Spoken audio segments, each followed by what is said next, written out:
So we wanted to see how many people were using AI, how many people felt comfortable or were nervous about it, what were their fears, and then also what were the use cases around what they're using it for, because we really wanted to see where can we fill those gaps, where can we take some of the more manual or administrative or time sucking tasks and use AI to help with that.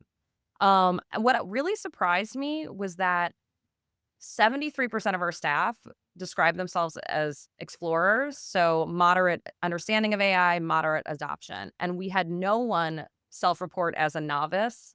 They keep telling us that it's all over for HR. The age of AI is upon us, and that means HR should be prepared to be decimated. We reject that message. The future of HR won't be handed to us. Instead, it'll be defined by those ready to experiment, adopt, and adapt. Future Proof HR invites these builders to share what they're trying, how it's going, what they've learned, and what's next. We are committed to arming HR with the AI insights to not just survive, but to thrive.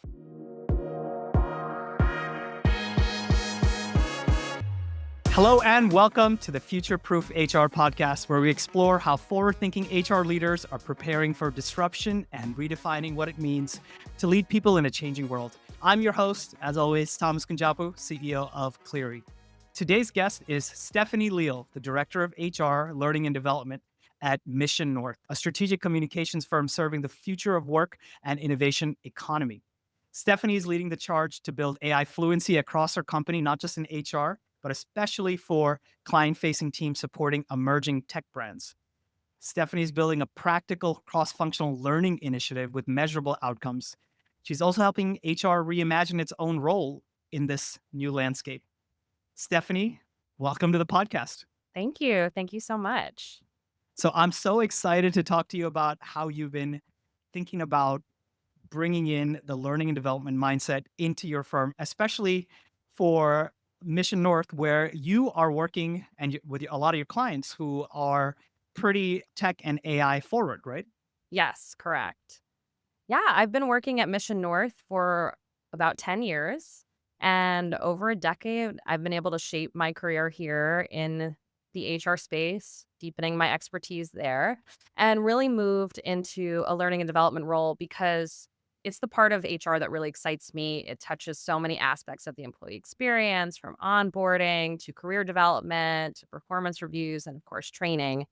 So AI has really become a top priority for us because of how much it doesn't just shape the learning and development and HR space, but also it's a huge learning opportunity for our whole workforce at Mission North and the impact it can have when we're upskilling our employees and involving our skills and the ability to take those skills to our clients as they bring their AI expertise to the world.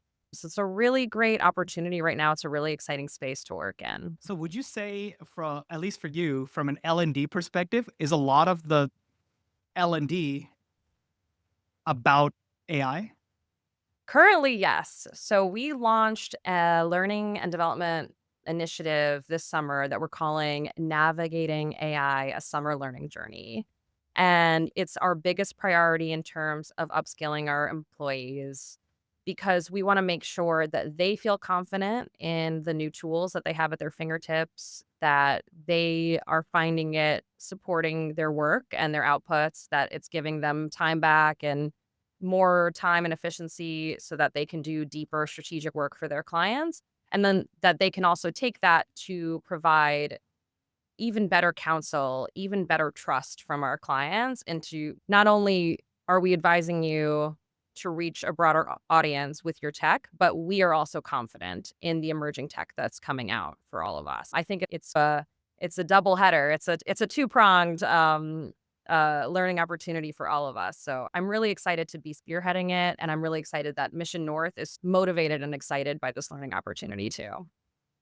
Okay, I want to get into much more in depth there, how that works, because of everything from the genesis of the program all the way to how you're executing on it. But first, I was thinking we could study that saying about 8 in 10 HR practitioners are using AI in their day-to-day use cases, but only a tiny minority feel like they've gotten any kind of job-specific training. Now, I think this is interesting for us to talk about because it's in the context of setting up a whole L&D program all about AI upskilling for not just HR but the entire like workforce. So as you're seeing this kind of gap that's being talked about in this article, what are your thoughts?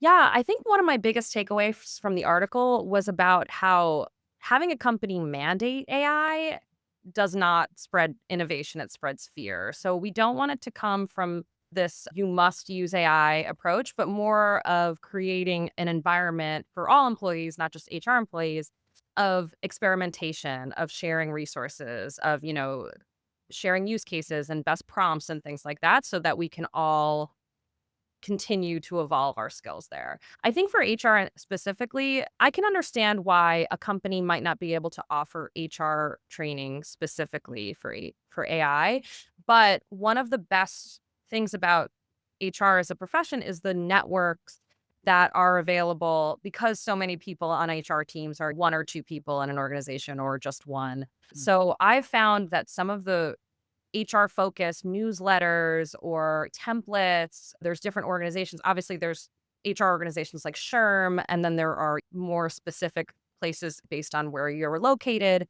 But people are really sharing resources right now. And so I think I would suggest that HR professionals leverage their networks, try to find those resources because they do exist. There are HR and L&D specific AI trainings. And then also assess what their companies are offering in terms of personal professional development and see if they can use the stipends that their companies might offer, or other kinds of training benefits like that to really seek out what they're looking for.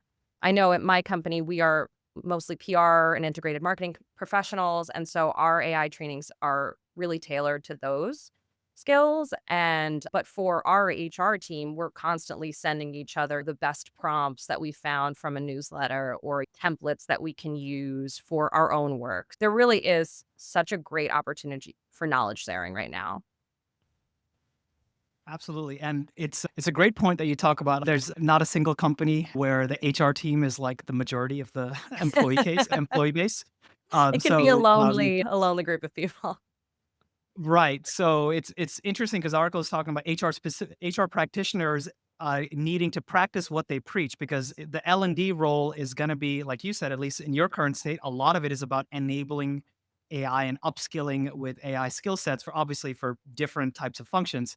But then you need to be able to practice what you preach a little bit, or you need to understand the material. You need to kind of be a little bit native in that. And so it's important for HR professionals to get in there and just have something rolling. I'm actually a little bit skeptical about the vast majority of HR practitioners actually using it today. Now, it's maybe if you're doing like a Google search and you're like simple instead of doing a Google search, you're doing it like in ChatGPT, that kind of counts and it's just self-reported kind of data. But I think there is a big opportunity, so much so that I'm personally working on content and training for like HR professionals to get started from nothing to like I know what ChatGPT is to like actually getting more productive use and also the frameworks for how to think about it because that's Mhm. often missing like which direction, how do I apply it, when should I apply it? And the article talks about a gap then between the enthusiasts and like the rest that naturally will emerge if there's not like any kind of structure. And so I do see that happening, right? So there's enthusiasts maybe like you, right? That's and kind of like that those are the folks who are listening to this podcast or like getting out, trying things on their own, experimenting a bunch. And because we're in the early days, it's almost like that's like the best experimentation and just being exposed constantly seems to be the better method than thinking of like rigid training modules, at least like trying your best. Although I'm curious because you're rolling this out at scale at your company, but it's really interesting, gives us a moment in time of where we're at. So let's come to your use of or your program for around like Mhm. L&D and how you started developing it, Stephanie. So when we are talking beforehand, I think you said it all started off with a bit of a usage survey, Mhm. and then that's how you kind of went downstream from all that. So what was the survey about? What were you looking for? What did you uncover? Yeah, so we wanted to see how many people were using AI, how many people felt comfortable or were nervous about it, what were their fears, and then also what were the use cases around what they're using it for because we really wanted to see where can we fill those gaps, where can we take some of the more manual or administrative or time sucking tasks and use AI to help with that. What really surprised me was that this was back in April. 73% of our staff describe themselves as explorers, so moderate understanding of AI, moderate adoption, and we had no one self-report as a novice, so low understanding and low adoption. I Okay. myself said I was a skeptic, and that is moderate understanding, low adoption. I come from a more Luddite sensibility than I might be letting on right now. But I thought that was really interesting, and there was no one who reported that they never used it, but almost half the company, or actually a little more than half the company, was using it every day.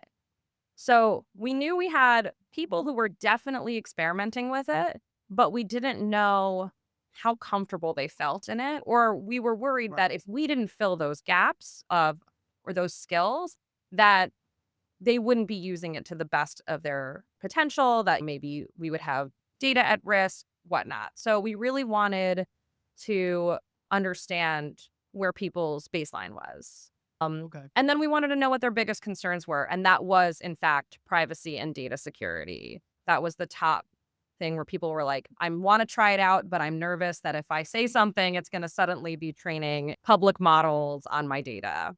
Yes.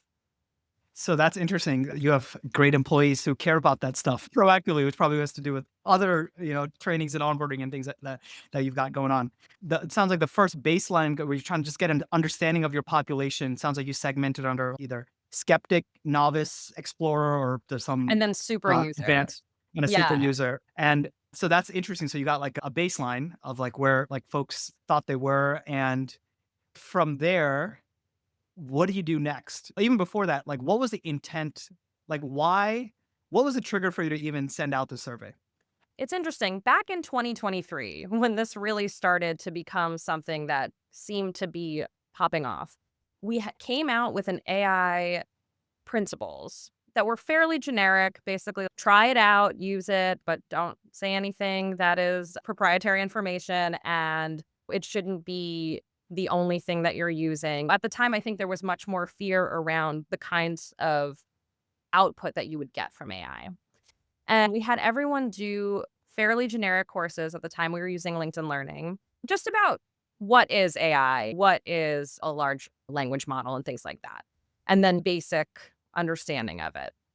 And we really wanted to get more specific around how folks could use it.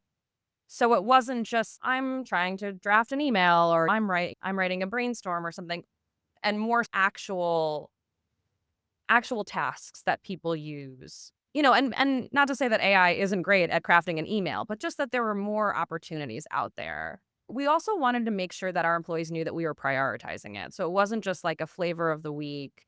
We're kind of interested in this. We're going to forget about it tomorrow. So we did the survey.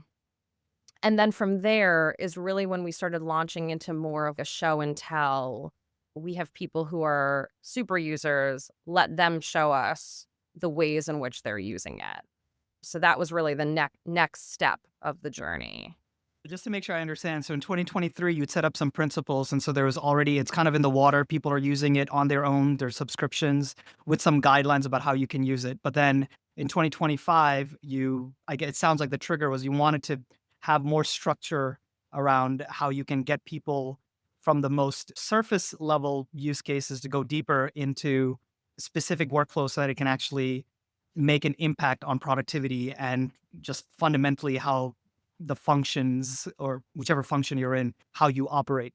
So that was a trigger for the survey, if I understand that correctly. But then Exactly. Yeah. you got these results, and then was it as you expected in terms of like most people using it once a day or for everything, especially as you're looking at it as an L&D team or like an exec team in terms of what you want to do next, or did it surprise you and you had to pivot the L&D approach?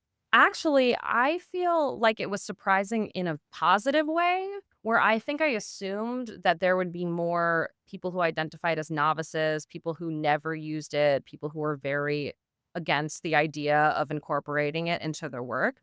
But it was really exciting to see that people were really ready to jump in with both feet and try it out. What they were missing was that the evangelizing and maybe the hands-on workshops to really see what it could look like in their day-to-day work so that it was less theoretical and more so tactical, that they could really start using it.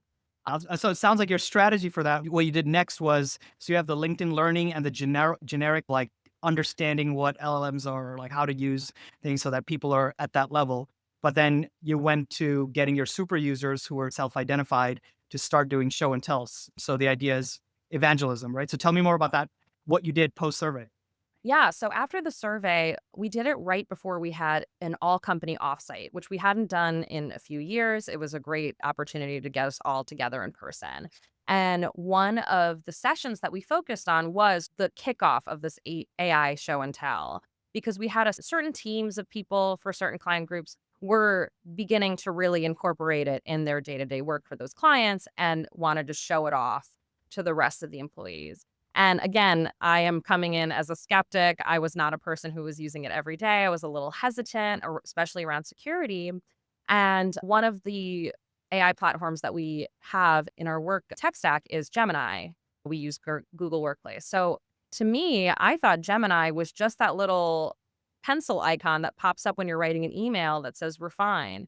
And I truly did not realize that it had its own sort of ChatGPT-esque platform, and I didn't know about all of the other use cases. I didn't know about GEMS, which is essentially Gemini's custom GPT, or I didn't know about Notebook LM. And so in these show and tell sessions, employees that I trust, that I work with, that I look up to, showed the group how Notebook LM had an audio generating feature, or the power of gems to cut out the constant prompting of your Gemini. And it was really great, I think, that we did it in person because you could really see people's wheels turning and a lot of aha moments, not just my Luddite aha moment, but people asking questions and really starting to think about the ways that they could use it themselves. And so that was really the first iteration. And from there, we now do AI spotlights monthly in our all hands. So we're always, again, just trying to find, hey, this is an opportunity that we use specifically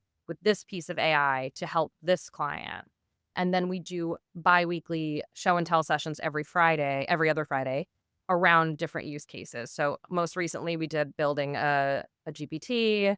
We've done building media lists, which is something that PR professionals do, things like that. So it's been really interesting and just a really great, they're informal, they're discussion based. Someone's sharing their screen and then it opens it up for everyone else to jump in and build their own. And yeah, it really generates a lot of enthusiasm, I think.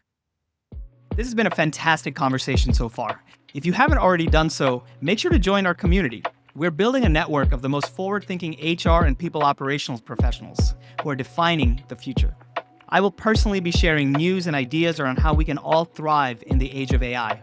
You can find it at gocleary.com/Cleary-community. Now back to the show. So let me ask, so it sounds like you're doing a lot of bottom-up sharing, just leveraging the work that's already happening and trying to help that spur it to spread even further. Um, on the other hand, another tactic is which we kind of talked about a little bit earlier, is about having a mandate, let's say, right? Mhm. Everyone needs to be using X and you need to show Y progress in any kind of way.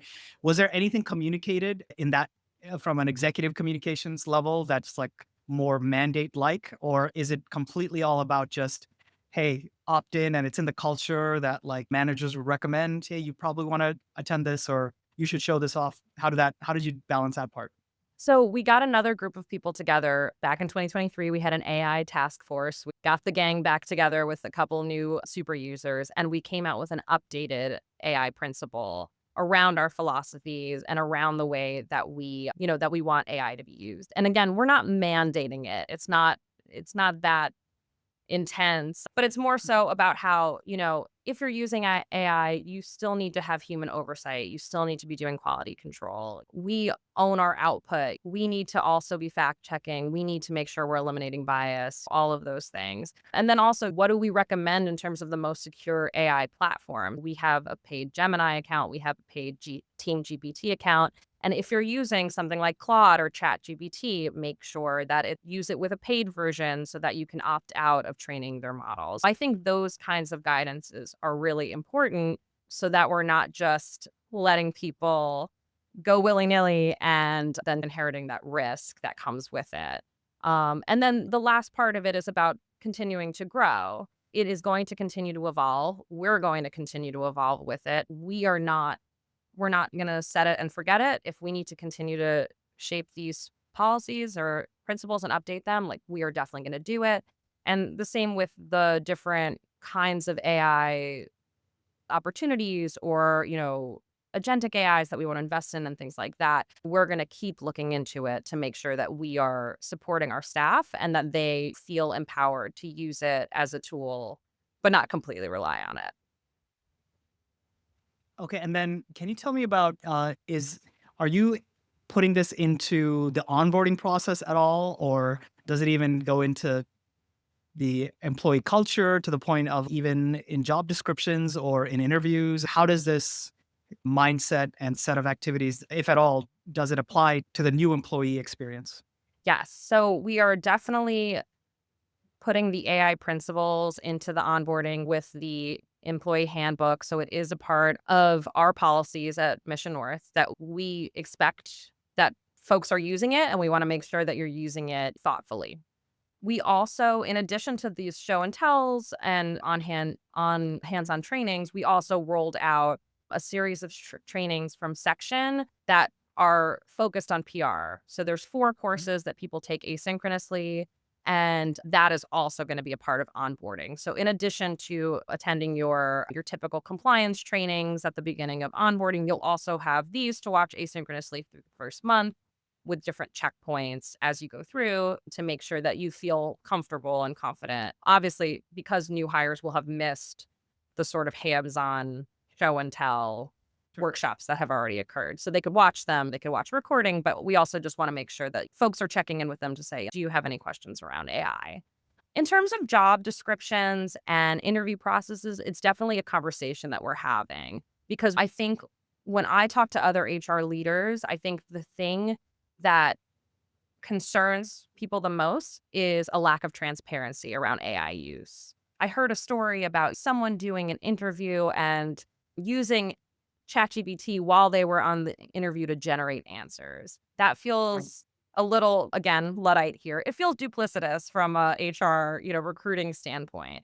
But at the same time, I think it's okay to use ChatGPT to improve your resume or help craft a cover letter. And I think it's okay to also use ChatGPT to craft your job descriptions or things like that. And I think as long as you're being transparent about where AI is coming in and then the human component as well, that kind of saves or avoids some of the heartache or confusion around how it's being used. I think folks rightfully so are concerned about AI assessing resumes and cutting people without any human check on what the AI is doing. And so I think as long as companies are being transparent about what tools they're using, the way in which it works, how they are continuing to have a human touch on those processes, I think people will feel a lot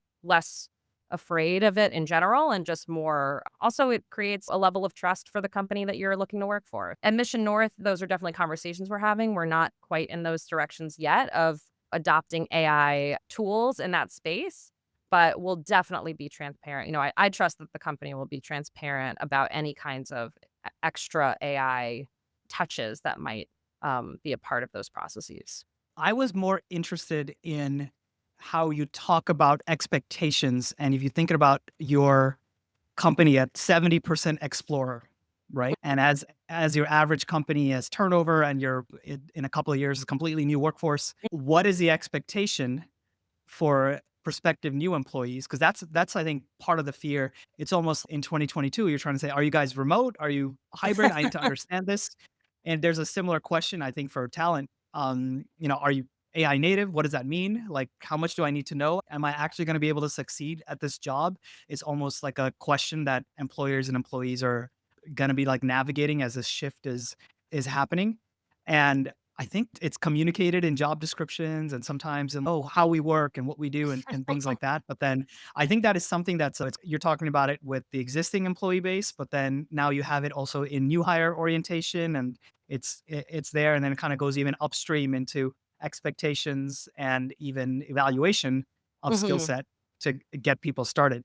But it seems, at least from for what I'm hearing at Mission North, it's like you want people who are curious and are even if they've had no exposure, they're going to be going through this in the onboarding process, and it's that should be an expectation in the first. If you've literally never touched an AI tool, you're going to be within the first 3 months, and you got to get ready, right? Hmm. Yeah, one of our values is stay curious, and another one is test yourself. So I don't think having a lack of AI skills is disqualifying, but I do think that candidates for any position in any company need to have that continuous learning mentality where it is a new skill set that we are all that we no one is immune to. We are all learning together, and to have that that feeling of curiosity, and I think that will set candidates up for success no matter what job they're applying for, because I imagine it was similar when people started using computers or the internet and shifting the way that they're doing work.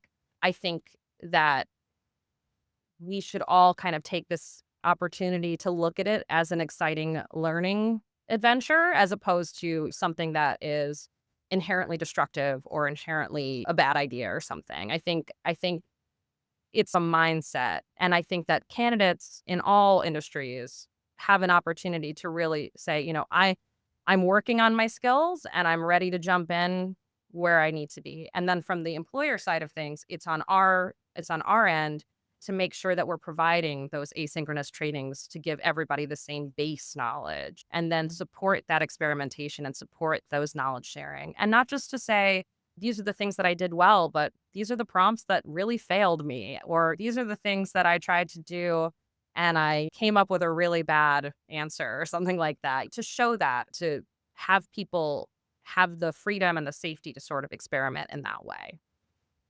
I love that mindset. Now, let me go through an exercise with you because you've mentioned in the past you're skeptic, Luddite, and also being in on the HR side, you think about risk and policy like issues, but you've had an evolution. So maybe let's like straw man it for you. What are your thoughts about AI and how it's coming into the workforce and how it could apply to you? And how has that evolved? I think when I first started hearing about AI, I was eye rolling. I don't really know how this is going to affect me. I don't really see this coming into my day to day. And people are talking a lot about it, but it kind of seems like, different things like NFTs were once something that people were talking a lot about. So Sure. I was skeptical to say the least. And I think over time, especially in this last year and a half, you can really see it starting to integrate seamlessly with your workflows. So, at first, I remember people talking about, oh, yeah, I use ChatGPT to look up restaurant recommendations for my book club. And I was like, that's weird. Isn't that just a Google search? I've never looked at ChatGPT before. And then suddenly, especially with sort of the support of my company, talking about good prompts and the ways in which to use it, suddenly crafting better prompts and suddenly getting better outputs and seeing how asking the right questions gets you even better answers. When I first started using it, I definitely asked a question that you would ask a Google search, give me a list of this. And then I got answers that didn't really help me. And then suddenly to learn, you need to put in the context. You need to, who is your audience? What kind of output are you looking for? What do you not want to see? All of those things. Basically treating AI like an intern, giving them a lot of specificity, you'll start to see better outputs. And I think, again, it was that experimentation piece and that sort of drive from my company and from my industry of AI is not going away for Mission North, for HR, for L&D. Better to jump in with both feet than to be afraid. Better to see how it can work for you versus, uh, backing away from it. It really changed my mind. I could really see that there is a lot of advantages to just playing around with it and just learning the tools. So then a dual question, looking forward a little bit based on what you've seen. Let's talk about HR and L&D and that function, your job and this like function that we're all thinking about future proofing. So how do you think the L&D function is shifting going forward? You've seen it happening for you as well, right? And then based on that, do you have the implicit question is what advice would you have for your peers who are in a similar kind of role working for an organization where there's at least a potential for a lot more adoption and upskilling with AI?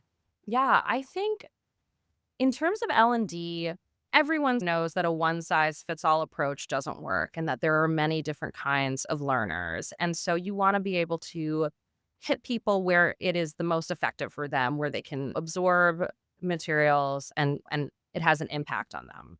And I think what's really exciting about L&D and the AI capabilities is the way in which AI can really assist the kinds of learning resources that you're creating. So, for example, I might be putting together a training, and so I'm creating a deck and I'm customizing it and whatnot. Then I'm creating a resource that people can refer to after the training. So that's something. And then I'm either giving the training live or I'm recording myself with bloopers and all and rewrites and all. And then distributing that around. And that all takes time. And I'm one person, and that is a huge chunk of my day.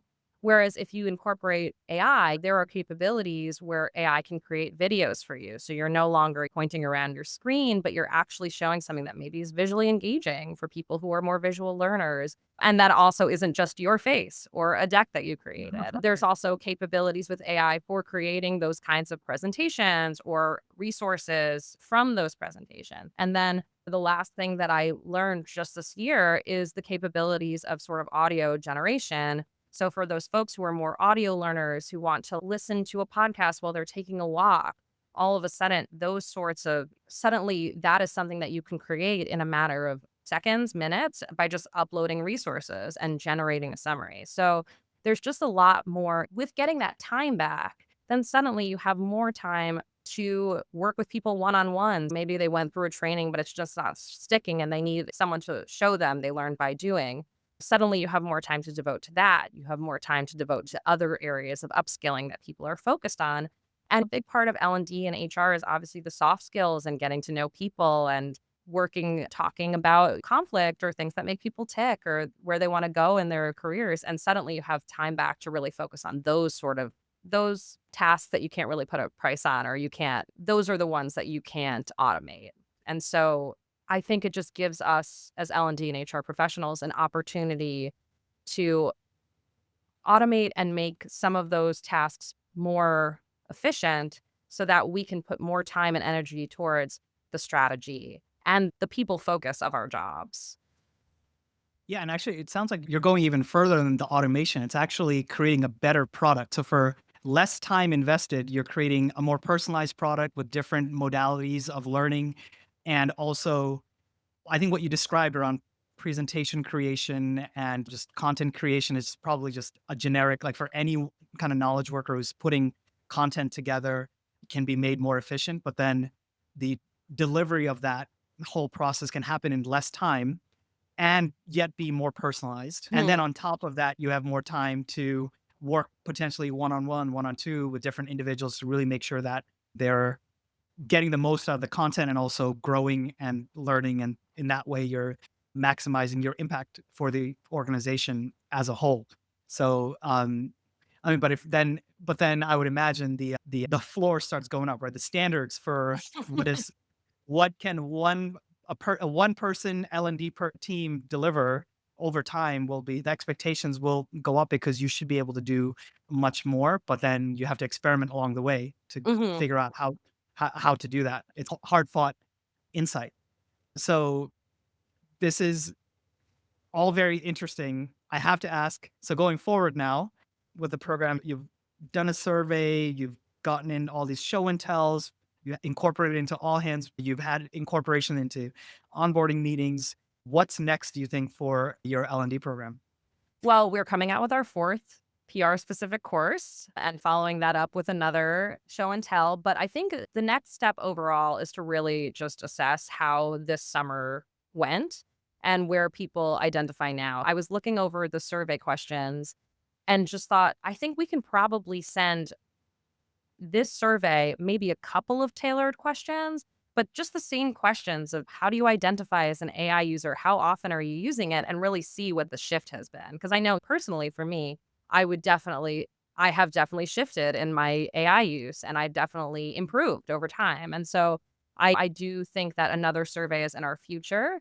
And then I think the next step for us is also thinking about what kind of, agentic AI do we want to incorporate, or are there other specific tools that we want to invest in for our PR professionals outside of just the tools that we already have. And that's our next iteration is how can we pinpoint specific tasks, and if it's not something that we can do with Gemini or Team GPT, is it something that we can do with something that we someone is building for us or for PR firms in general. It's customized for a function or just specifically for you guys. Yeah, absolutely. That's the next level. There's so much more to uncover.